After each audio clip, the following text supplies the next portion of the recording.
Hello my dear friends, welcome है आप सभी का अपने परिवार इक्वलिटी मास्टर क्लासेस पर। जैसा कि आप सभी को पता है, बोर्ड क्वेश्चन सीरीज आपकी चालू है और आपको हर एक दिन एक न्यू क्वेश्चन के साथ आपके साथ हाजिर होते हैं। और ये क्वेश्चंस वो हैं मेरे प्यारे दोस्तों जो आपको आपके बोर्ड एग्जाम में देखने को मिलेंगे। इन्हीं क्वेश्चन से आपका बोर्ड एग्जाम 100% होने वाला है। तो आप इन क्वेश्चंस को अच्छे से कीजिए और अपने बोर्ड एग्जाम में अपना परचम लहराइए। तो आइए बात करते हैं आपके बोर्ड क्वेश्चन सीरीज में आगे कुछ ऐसे क्वेश्चंस की जो एक्सपेक्टेड क्वेश्चंस हैं, जिनका ये माना जाता है कि शायद ये बोर्ड में पूछ लिए जाएं। जो मोस्ट एक्सपेक्टेड क्वेश्चन थे वो मैं आपको पिछले क्लासेस में प्रोवाइड करवा चुका हूँ। अब और आगे क्या आएंगे क्या नहीं है वो देखते हैं। आइए तो पहले ही प्रश्न की तरफ चलते हैं। पहला प्रश्न है आपका, राइट डिफरेंस बिटवीन आइडियल और non ideal solution. Ideal solution क्या होता है और नॉन आइडियल सॉल्यूशन क्या होते हैं, इन दोनों के बीच में डिफरेंस क्रिएट करना है आप सभी को। जैसा कि आप सभी को पता है, एक डिफरेंस तो आप सभी को क्लियर होगा आइडियल और नॉन आइडियल का। आइडियल सॉल्यूशन कौन से होते हैं? ऐसे सॉल्यूशंस जो कि आपके रोल्स लॉ को ओबे करते हैं, यानी कि रोल्स लॉ को फॉलो करते हैं, वो क्या कहलाते हैं? आपके आइडियल सॉल्यूशन। और जो रोल्स लॉ को ओबे नहीं करते हैं, रोल्स लॉ को फॉलो नहीं करते हैं, वो कौन से सॉल्यूशन कहलाते हैं? नॉन आइडियल सॉल्यूशंस कहलाते हैं। तो पहला डिफरेंस तो आप सभी का यही हो जाएगा। आइडियल सॉल्यूशन के अंतर्गत ideal solution obeys roles law. जो आइडियल सॉल्यूशन होते हैं वो रोल्स लॉ को ओबे करते हैं, but non ideal solution does not obey roles law. जो नॉन आइडियल सॉल्यूशन होते हैं वो रोल्स लॉ को ओबे नहीं करते हैं। सेकंड डिफरेंस की बात करें तो सेकंड डिफरेंस है there is no enthalpy change. जो आपके आइडियल सॉल्यूशन होते हैं उनके अंदर एंथैल्पी में बदलाव नहीं होता है, वो एंथैल्पी चेंज नहीं होती है। Means that del H equal to zero, no enthalpy change. जबकि जो आपके नॉन आइडियल सॉल्यूशन होते हैं del H is not equal to zero. इसका मतलब है नॉन आइडियल सॉल्यूशन के अंदर एंथैल्पी चेंज होती है। बात समझ आई? आइडियल सॉल्यूशन के अंदर एंथैल्पी चेंज नहीं होती है और नॉन आइडियल सॉल्यूशन के अंदर एंथैल्पी चेंज होती है। बात करें नेक्स्ट पॉइंट की, तो नेक्स्ट पॉइंट है आप सभी का there is no volume change. Volume में कोई बदलाव नहीं होता। किसके अंदर नहीं होता है? आइडियल सॉल्यूशन के अंदर।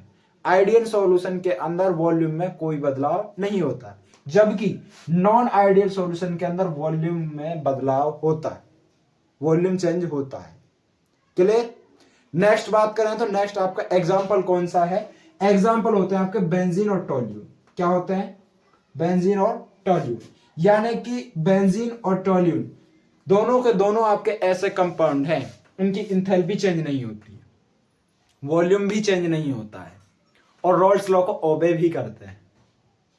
रोल्स लॉ क्या है मैं आपको आगे बताऊंगा इसी वीडियो के अंतर्गत। फिलहाल आप इस डिफरेंस को देखिए। जबकि ये जो दो एग्जाम्पल है एनहेक्सेन और इथेनॉल, दोनों के दोनों ऐसे एग्जाम्पल हैं रोल्स लॉ को ओबे नहीं करते हैं, एंथैल्पी के अंदर बदलाव होता है और साथ के साथ वॉल्यूम के अंदर भी बदलाव होता है इन दोनों कंपाउंड्स के अंदर। बात क्लियर? इस डिफरेंस को अच्छे से कर लें। पहले चैप्टर के अंतर्गत आपका यही एकमात्र डिफरेंस है जो पूछा जाता है, और ये डिफरेंस आपका बोर्ड 2013 और बोर्ड 2014 एंड बोर्ड 2021 तीनों बोर्ड्स में पूछा गया है।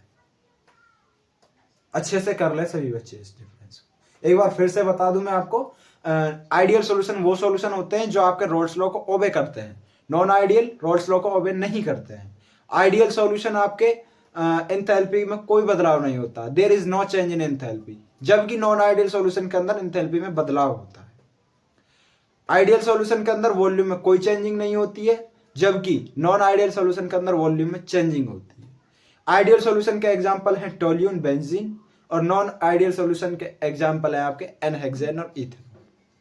ये प्रश्न आपका इंपॉर्टेंट है, यहां से ये सभी को आपको करना है।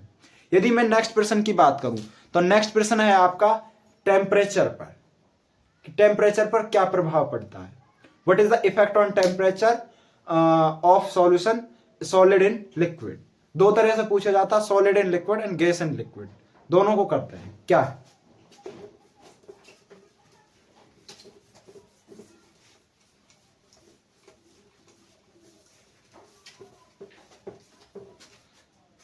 बात कर लेते हैं, किसकी बात कर लेते हैं? पहले बात कर लेते हैं solid in liquid. Solid in liquid, solid in liquid temperature की बात कर रहे हैं हम, सॉलिड इन लिक्विड टेम्परेचर की हम बात कर रहे हैं। क्या प्रभाव पड़ता है सॉलिड इन लिक्विड टेम्परेचर पर, क्या प्रभाव पड़ता है इसके बारे में यदि हम पढ़ते हैं तो यहाँ पर दो कंडीशन लगती हैं आपकी। लीचेट्री प्रिंसिपल लगता है और लीचेट्री प्रिंसिपल के कारण यहाँ पे दो बातें निकल कर आती है। यदि हमारी जो प्रोसेस है, देखो कोई भी सॉल्यूशन बनाने की क्या प्रोसेस होती है, सिंपली यदि लिखे तो सॉल्यूट प्लस में सॉल्वेंट इक्वल टू सॉल्यूशन, यही होती है, नॉर्मल सी बात है। यदि यहाँ पर लीचेट्री प्रिंसिपल लगता है और इसके अंदर लीचेट्री प्रिंसिपल लगता है सॉलिड इन लिक्विड, तो यहाँ से दो प्रोसेस सामने आती है आपकी। दो प्रोसेस कौन कौन सी है? एक प्रोसेस होती है आपकी एंडोथर्मिक प्रोसेस, एंडोथर्मिक प्रोसेस, दूसरी होती है आपकी एक्सोथर्मिक प्रोसेस। दो प्रोसेस निकलकर सामने आती है। क्या होता है इनके अंतर्गत? एंडोथर्मिक के अंतर्गत क्या होता है, यदि एंडोथर्मिक में क्या होता है, यदि आपकी एंडोथर्मिक में होता है हीट जो होती है वो एब्जॉर्ब होती है। हीट क्या होती है? एब्जॉर्ब होती है। और हीट यदि एब्जॉर्ब हो रही है तो यहां से सिंपल सी बात है, जो आपका टेम्परेचर जो होता है, टेम्परेचर बढ़ता है। क्या होता है? बढ़ता है। लेकिन एक्सोथर्मिक रिएक्शन कौन सी होती है? ऐसी रिएक्शन जिनमें हीट इवॉल्व होती है। इवॉल्व का मतलब है बाहर निकलती है। तो उन कंडीशन में क्या होता है, टेम्परेचर जो होता है वो घटता है। बात आई समझ में? टेम्परेचर क्या होता है? घटता है। क्लियर? यहां से ये पूछा जाता है। और यदि मैं बात कर लूं आपके गैस इन लिक्विड की, gas in liquid, what is the effect of temperature of A solution gas in liquid, तो याद रखना इस पर इफेक्ट पड़ता है, जो आपका टेम्परेचर होता है वो हमेशा हमेशा घटता है। कोई भी सॉल्वेंट, कोई भी सॉल्यूट ऐड करने पर टेम्परेचर हमेशा हमेशा घटता है। इन दोनों कंडीशंस को याद रखना। यदि बात करें सॉलिड इन लिक्विड की तो दो कंडीशन सामने निकल कर आती है, एक एंडोथर्मिक रिएक्शन, एक एक्सोथर्मिक रिएक्शन।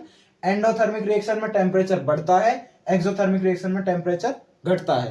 क्यों घटता है? क्योंकि एंडोथर्मिक में हीट आपकी इन्वॉल्व होती है, एब्जॉर्ब होती है, और हीट एब्जॉर्ब होने के कारण टेम्परेचर आपका राइज अप होता है, बढ़ता है। लेकिन एक्सोथर्मिक में हीट इवॉल्व होती है। इवॉल्व का मतलब बाहर निकलना, और हीट जब बाहर निकलती है तो आपका टेम्परेचर घटता है। बात आई समझ में? क्लियर? एक प्रश्न की और बात करते हैं यहां से, जो लास्ट बचता है आपका कोलिगेटिव प्रॉपर्टी। चार कोलिगेटिव प्रॉपर्टी है आपकी। चार कोलिगेटिव प्रॉपर्टी कौन कौन सी है? चारों के चारों का नाम मैं इधर लिखता हूं। पहली कोलिगेटिव प्रॉपर्टी है relative lowering in vapour pressure. दूसरी कोलिगेटिव प्रॉपर्टी है इलेवेशन इन बॉइलिंग पॉइंट। तीसरी है आपकी डिप्रेशन इन फ्रीजिंग पॉइंट। और चौथी है आपकी ऑस्मोटिक प्रेशर। चार कोलिगेटिव प्रॉपर्टी है। चारों कोलिगेटिव प्रॉपर्टी को आप अच्छे से कर लेना। कोई सी भी कोलिगेटिव प्रॉपर्टी आपको अपने बोर्ड एग्जाम में देखने को मिल सकती है। अब बात कर लेते हैं कि इन चारों में से भी कौन सी इंपॉर्टेंट है। तो इन चारों में से जो इंपॉर्टेंट है वो है आपकी relative lowering in vapour pressure, और दूसरे यदि बात की जाए तो वो है आपकी elevation in boiling point. Relative lowering in vapour pressure ये इंपॉर्टेंट हो जाती है आपकी न्यूमेरिकल्स के लिए। ज्यादातर न्यूमेरिकल्स वेपर प्रेशर पे ही बनते हैं। रिलेटिव वेवरिंग प्रेशर ये इंपॉर्टेंट रहेगी आपकी न्यूमेरिकल्स के लिए। इसके जितने भी न्यूमेरिकल है, और न्यूमेरिकल कौन से? एनसीईआरटी के। एनसीईआरटी के सभी न्यूमेरिकल्स को अच्छे से कर लेना है। बात करें ऑस्मोटिक प्रेशर की, तो ऑस्मोटिक प्रेशर पर न्यूमेरिकल कम बनते हैं, थ्योरी पर ज्यादा आता है। डायरेक्ट पूछता है। डायरेक्ट कैसे पूछता है? इस पर अभी तक जो ज्यादातर प्रश्न बने हैं वो बने हैं what is the osmotic pressure. छोटी छोटी टर्म पूछी गई है। What is the osmotic pressure, what is the osmosis, what is the reverse osmosis, what do you mean by SPM, semi permeable membrane. तो छोटी छोटी सी टर्म बनी है यहाँ से ऑस्मोटिक प्रेशर से, ज्यादातर उनको कर लेना है। Relative lowering in vapour pressure आपका न्यूमेरिकल्स के लिए इंपॉर्टेंट है, न्यूमेरिकल्स को अच्छे से देख लेना है। इलेवेशन इन बॉइलिंग पॉइंट इसको कर लेना है अच्छे से। ये दोनों तो आपके बिल्कुल टिप्सों पे होने चाहिए।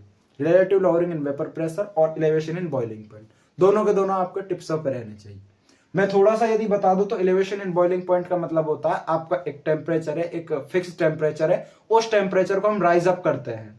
उस टेम्परेचर को क्या करते हैं? राइज अप करते हैं। ठीक है। हाँ, एक बात यहां से बताता चलूं मैं आपको, कई बार बच्चों को ये परेशानी क्रिएट हो जाती है कि हमें ये कैसे पता चलेगा कि ये किस टॉपिक का न्यूमेरिकल है, इसको कैसे पता लगाए कि ये इस टॉपिक पर बेस है। तो उसके लिए मैं आपको कुछ हिंट दे रहा हूं। यदि relative lowering in vapour pressure इस पर बेस न्यूमेरिकल आएगा तो हमेशा हमेशा वो वेपर प्रेशर की बात करेगा। Vapour pressure of pure liquid, vapour pressure of pure solid, vapour pressure of solvent, इस तरह से वो बात करेगा। ठीक है। और एक बात और बता देता हूं, वो हमेशा और हमेशा आपकी जो वैल्यू रहेगी वो mmHg में देगा, यूनिट लगा कर देगा। कोई भी वेपर प्रेशर देगा तो लास्ट में mmHg या फिर बार, इन वर्ड्स का इस्तेमाल करेगा। जहां भी mmHg, बार या फिर वेपर प्रेशर जैसे वर्ड्स आपको देखने को मिल जाए तो वहां से समझ लेना है अब बात यहां पर रिलेटिव लोअरिंग वेपर प्रेशर की हुई है। क्लियर। बात करूं मैं एलिवेशन इन बॉइलिंग पॉइंट, हमें कैसा पता लगेगा कि कोई भी टॉपिक आपका एलिवेशन इन बॉइलिंग पॉइंट पर है, न्यूमेरिकल आपका एलिवेशन इन बॉइलिंग पॉइंट पर है। तो याद रखना वो दो टेम्परेचर देगा आपको। वो बोलेगा कि आपके पास टेम्परेचर इतना है, मान लिया उसको हम T1 लेट कर रहे हैं कि आपके पास टेम्परेचर इतना है। ठीक है।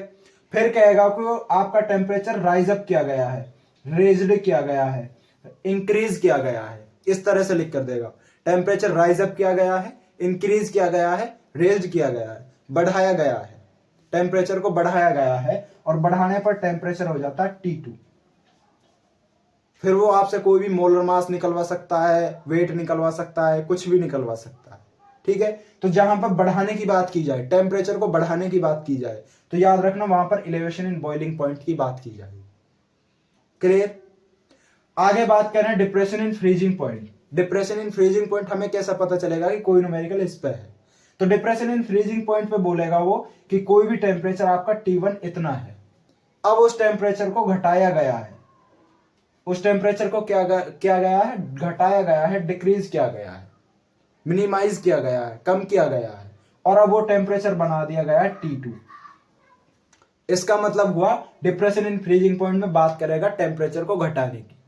पहले कुछ और था, फिर उसको घटाया गया है, कोई सॉल्वेंट ऐड करने पर उसका टेम्परेचर घट गया है, फिर कितना बचता है वो दे के रखेगा आपको। और कोई भी टॉपिक आपसे पूछ लेगा, मोलर मास निकालिए या फिर वेट निकालिए या फिर KF निकालिए, कोई भी पूछ सकता है।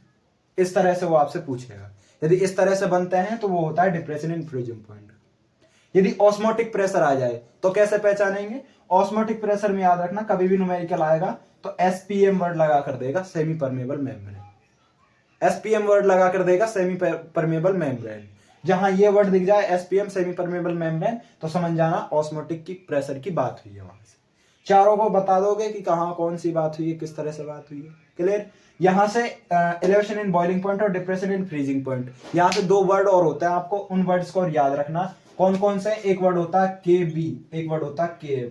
KB क्या होता है आपका? KB होता है आपका इबुलोस्कोपिक कांस्टेंट। क्या होता है? इबुलोस्कोपिक कांस्टेंट। ठीक है। और KF क्या होता है? Cryoscopic constant. Cryoscopic constant. इनको याद रखना। ये था आपका कंप्लीट चैप्टर। हाफ चैप्टर ये था। हाफ चैप्टर हमने आपको जो लास्ट टाइम वीडियो अपलोड की थी, प्रोवाइड करवाई थी, उसमें बता दिया था। ये कंप्लीट चैप्टर। न्यूमेरिकल भी करवा चुका हूँ लास्ट वीडियोस में, आपको कौन सा न्यूमेरिकल पूछे जाते हैं। फिर भी यदि आपको कोई ऐसा टॉपिक लगता है आपके पास नहीं आता है और आपको ऐसा लगता है कि शायद ये बोर्ड में पूछ लिया जाए, कोई डाउट रह जाता है, तो कमेंट करके आप हमें बता सकते हैं। क्लियर।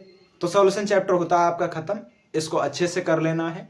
और किसी को यदि सॉल्यूशन चैप्टर के संबंधित कोई भी किसी भी प्रकार के नोट्स की जरूरत है तो कमेंट कर दीजिए PDF, सॉल्यूशन PDF। हम आपको PDF प्रोवाइड करवा देंगे, उसमें कंप्लीट सॉल्यूशन आपका रहेगा।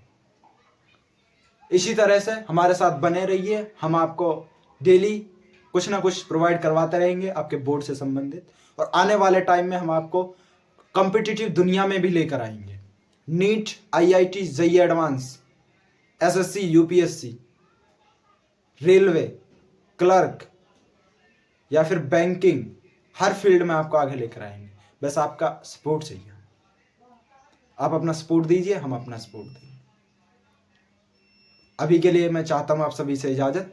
थैंक यू, धन्यवाद।